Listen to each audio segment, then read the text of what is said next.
Assalamualaikum warahmatullahi wabarakatuh. Saya Risa Puspitasari. Di sini saya akan mempresentasikan tentang sediaan suspensi. Yang pertama ada definisi suspensi. Menurut Permakope Indonesia edisi 3 halaman 32, suspensi adalah sediaan yang mengandung bahan obat padat dalam bentuk halus dan tidak larut, terdispersi dalam cairan pembawa. Menurut Permakope Indonesia edisi 4 halaman 17, suspensi adalah sediaan cair yang mengandung partikel padat tidak larut yang terdispersi dalam fase cair. Menurut Pornas edisi 2 halaman 333, suspensi adalah sediaan cair yang mengandung obat padat, tidak melarut, dan terdispersikan sempurna dalam cairan pembawa, atau sediaan padat terdiri dari obat dalam bentuk serbuk halus dengan atau tanpa zat tambahan yang akan terdispersikan sempurna dalam cairan pembawa yang ditetapkan. Menurut IMO, suspensi adalah sediaan yang mengandung bahan obat padat dalam bentuk halus dan tidak larut, terdispersi dalam cairan pembawa. Zat yang terdispersi harus halus, tidak boleh cepat mengendap. Bila digojok perlahan-lahan, endapan harus segera terdispersi kembali. Adapun persyaratan sediaan suspensi.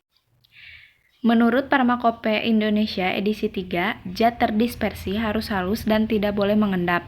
Jika dikocok harus segera terdispersi kembali. Dapat mengandung zat dan bahan menjamin stabilitas suspensi. Kekentalan suspensi tidak boleh terlalu tinggi agar mudah dikocok atau sedia dituang. Karakteristik suspensi harus sedemikian rupa sehingga ukuran partikel dari suspensi tetap agak konstan untuk jangka penyimpanan yang lama. Menurut Permakope Indonesia edisi 4, suspensi tidak boleh diinjeksikan secara intravena dan intratekal. Suspensi yang dinyatakan untuk digunakan untuk cara tertentu harus mengandung antimikroba. Suspensi harus dikocok sebelum digunakan. Jenis-jenis suspensi. Menurut Permakope Indonesia edisi 4 halaman 18, suspensi oral adalah sediaan cair yang mengandung partikel padat dalam bentuk halus yang terdispersi dalam fase cair dengan bahan pengaroma yang sesuai yang ditunjukkan untuk penggunaan oral. Suspensi topikal adalah sediaan cair yang mengandung partikel padat dalam bentuk halus yang terdispersi dalam pembawa cair yang ditunjukkan untuk penggunaan pada kulit. Suspensi tetes telinga adalah sediaan cair yang mengandung partikel-partikel halus yang ditunjukkan untuk diteteskan pada telinga bagian luar. Suspensi optalmik adalah sediaan cair steril yang mengandung partikel-partikel sangat halus yang terdispersi dalam cairan pembawa untuk pemakaian pada mata. Suspensi untuk injeksi adalah sediaan cair steril berupa suspensi serbuk dalam medium cair yang sesuai dan tidak boleh menyumbat jarum suntiknya serta tidak disuntikan secara intravena atau ke dalam larutan spinal. Suspensi untuk injeksi terkonstitusi adalah sediaan padat kering dengan bahan pengawet yang sesuai untuk membentuk larutan yang memenuhi semua persyaratan untuk suspensi steril setelah penambahan bahan pembawa yang sesuai. Kemudian ada kelebihan dan kekurangan suspensi. Kelebihan suspensi yang pertama, baik digunakan untuk pasien yang sukar menerima tablet atau kapsul, terutama anak-anak. Homogenitas tinggi, lebih mudah diabsorpsi daripada tablet atau kapsul karena luas permukaan kontak antara zat aktif dan saluran cerna meningkat. Dapat menutupi rasa tidak enak atau pahit obat dari larut atau tidaknya. Mengurangi penguraian zat aktif yang tidak stabil dalam air. Kekurangan suspensi yang pertama, suspensi memiliki kestabilan yang rendah. Jika terbentuk caking akan sulit terdispersi kembali sehingga homogenitasnya turun. Aliran yang terlalu kental menyebabkan sediaan sukar dituang. Ketepatan dosis lebih rendah daripada bentuk sediaan larutan. Pada saat penyimpanan kemungkinan terjadi perubahan sistem dispersi atau caking, flokulasi atau deflokulasi, terutama jika terjadi fluktuasi atau perubahan suhu. Sediaan suspensi harus dikocok terlebih dahulu untuk memperoleh dosis yang diinginkan. Kemudian cara pembuatan suspensi. Ada dua metode yang digunakan. Yang pertama, metode dispersi. Ditambahkan bahan oral ke dalam mucilage yang telah terbentuk, kemudian diencerkan. Yang kedua, metode presitipasi.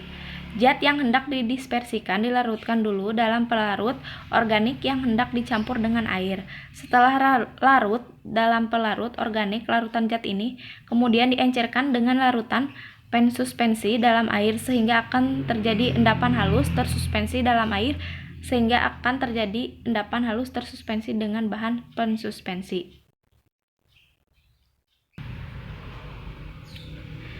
Definisi suspensi agen adalah bahan tambahan yang berfungsi mendispersikan partikel tidak larut dalam pembawa dan meningkatkan viskositas sehingga kecepatan sedimentasi diperlambat. Suspending agent berfungsi mendispersikan partikel tidak larut ke dalam pembawa dan meningkatkan viskositas sehingga kecepatan pengendapan bisa diperkecil. Mekanisme kerja suspending agent adalah untuk memperbesar kekentalan atau viskositas. Tetapi kekentalan yang berlebihan akan mempersulit rekonstitusi dengan pengocokan. Penggolongan suspending agent.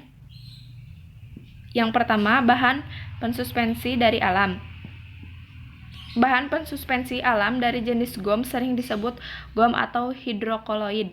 Gom dapat larut atau mengembang atau mengikat air sehingga campuran tersebut membentuk mucilago atau lendir. Yang termasuk golongan gom, yang pertama Acacia atau Pulpis gami arabiki, didapat sebagai eksudat tanaman Acacia sp, dapat larut dalam air, tidak larut dalam alkohol, bersifat asam. Kemudian Chondrus diperoleh dari tanaman Chondrus crispus atau Gigartine mammillaria, dapat larut dalam air, tidak larut dalam alkohol, bersifat alkali. Kemudian Tragancan merupakan eksudat dari tanaman Astragalus gumnifera. Tragancan sangat lambat mengalami hidrasi. Untuk mempercepat hidrasi biasanya dilakukan pemanasan atau mucilago Tragancan lebih kental dari mucilago dari gom Arab. Kemudian algin diperoleh dari beberapa spesies ganggang laut.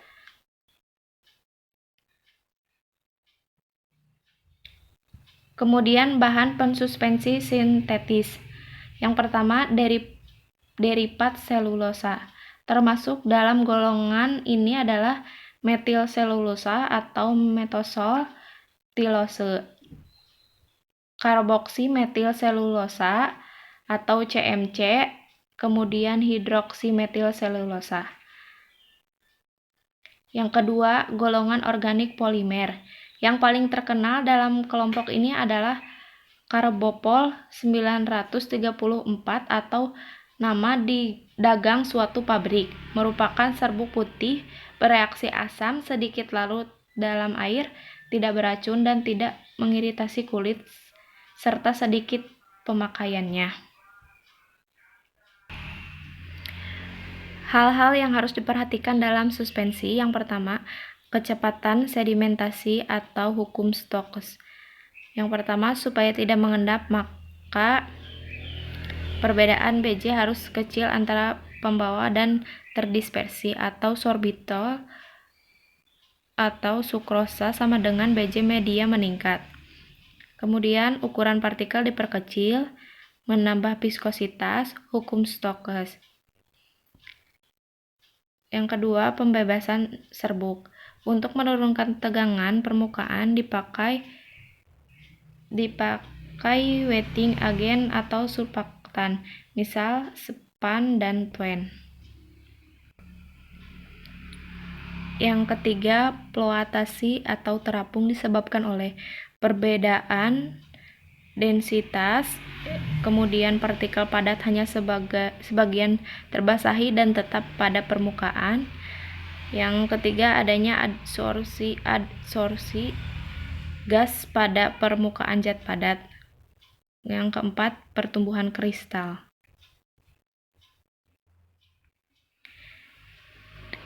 Definisi stabilitas suspensi. Stabilitas adalah keadaan di mana suatu benda atau keadaan tidak berubah. Yang dimaksud dengan stabilitas suspensi ialah kestabilan zat pensuspensi dan zat yang terdispersi dalam suatu sediaan suspensi. Namun, dalam sediaan suspensi, zat pensuspensi dan zat terdispersi tidak selamanya stabil. Stabilitas sediaan suspensi adalah cara memperlambat penimbunan partikel serta menjaga homogenitas partikel agar khasiat yang diinginkan dapat merata ke seluruh sediaan suspensi tersebut.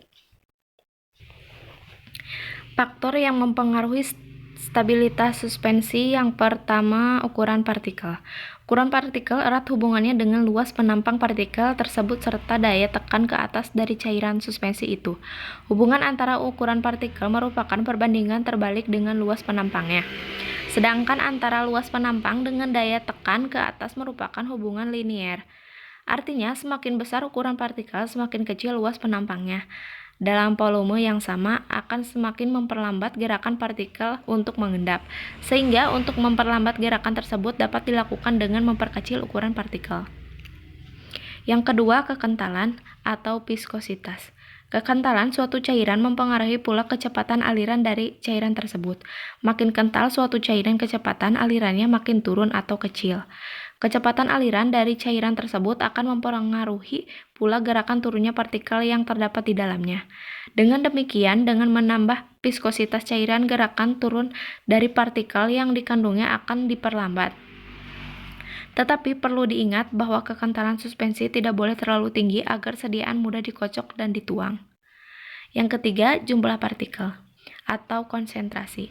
Apabila di dalam suatu ruangan berisi partikel dalam jumlah besar, maka partikel tersebut akan susah melakukan gerakan yang bebas karena sering terjadi benturan antara partikel tersebut. Benturan itu akan menyebabkan terbentuknya endapan dari zat tersebut. Oleh karena itu, makin besar konsentrasi partikel, makin besar kemungkinan terjadinya endapan partikel dalam waktu yang singkat. Yang keempat, sifat atau muatan partikel. Dalam suatu suspensi, kemungkinan besar terdiri dari beberapa macam campuran bahan yang sifatnya tidak terlalu sama. Dengan demikian, adapun kemungkinan terjadinya interaksi antar bahan tersebut yang menghasilkan bahan yang sukar larut dalam cairan tersebut. Sifat bahan tersebut merupakan sifat alam, maka tidak dapat mempengaruhinya. Selanjutnya, penilaian stabilitas suspensi. Yang pertama, volume sedimentasi. Salah satu syarat dari suatu suspensi adalah endapan yang terjadi harus mudah terdispersi dengan pengocokan yang ringan sehingga perlu dilakukan pengukuran volume sedimentasi. Volume sedimentasi adalah suatu rasio dari volume sedimentasi akhir atau FU terhadap volume mula-mula dari suspense atau F0 sebelum mengendap. Volume sedimentasi dapat mempunyai harga dari kurang dari 1 sampai lebih dari 1. Yang kedua, derajat flokulasi adalah suatu rasio volume sedimen akhir dari suspense flokulasi atau FU terhadap volume sedimentasi akhir suspense deflokulasi atau FOC. Yang ketiga, metode rheologi. Metode ini dapat digunakan untuk membantu menentukan perilaku pengendapan dan pengaturan pembawa dan sifat yang menonjol mengenai susunan partikel dengan tujuan untuk perbandingan. Metode rheologi menggunakan piskometer Broglie. Yang keempat, perubahan ukuran partikel. Digunakan cara freeze-thaw cycling, yaitu temperatur diturunkan sampai titik beku, lalu dinaikkan sampai mencair kembali atau kurang dari titik beku. Lebih dari titik beku. Dengan cara ini dapat dilihat pertumbuhan kristal dan dapat menunjukkan kemungkinan keadaan berikutnya setelah disimpan lama pada temperatur kamar. Yang pokok yaitu menjaga tidak akan terjadi perubahan ukuran partikel, distribusi ukuran, dan sifat kristal.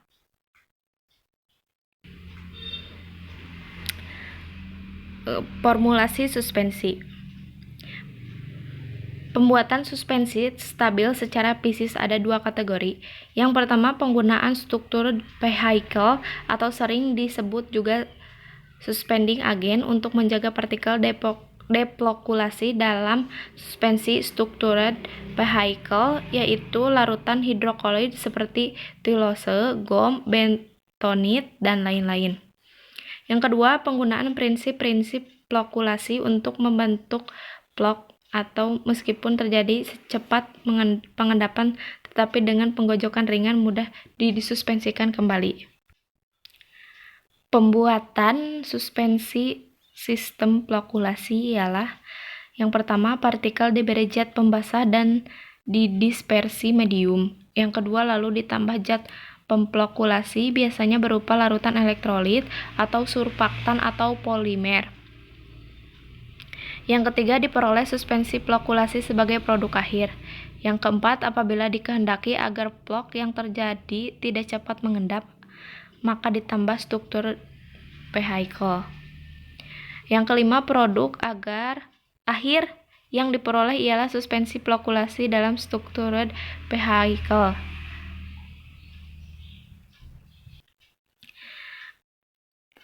Kemudian yang terakhir, pengemasan dan penandaan sediaan. Semua suspensi harus dikemas dalam wadah mulut lebar yang mempunyai ruang udara di atas cairan sehingga dapat dikocok dan mudah dituang. Kebanyakan suspensi harus disimpan dalam wadah yang tertutup rapat dan terlindung dari pembekuan atau panas yang berlebihan dan cahaya. Suspensi perlu dikocok setiap kali sebelum digunakan untuk menjamin distribusi zat padat yang merata dalam pembawa sehingga dosis yang diberikan setiap kali tepat dan seragam. Pada etiket harus juga tertera kocok dahulu.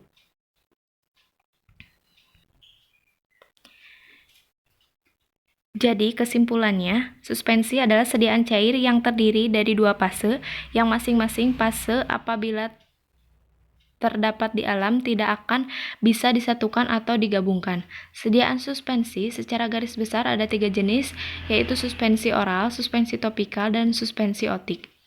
Cara pembuatan suspensi ada 2, yaitu metode dispersi dan metode presitipasi. Yang keduanya membutuhkan suspending agent dalam prosesnya, baik suspending agent yang berasal dari alam maupun sintetik. Sekian presentasi dari saya. Wabillahi taufiq wal hidayah. Wassalamualaikum warahmatullahi wabarakatuh.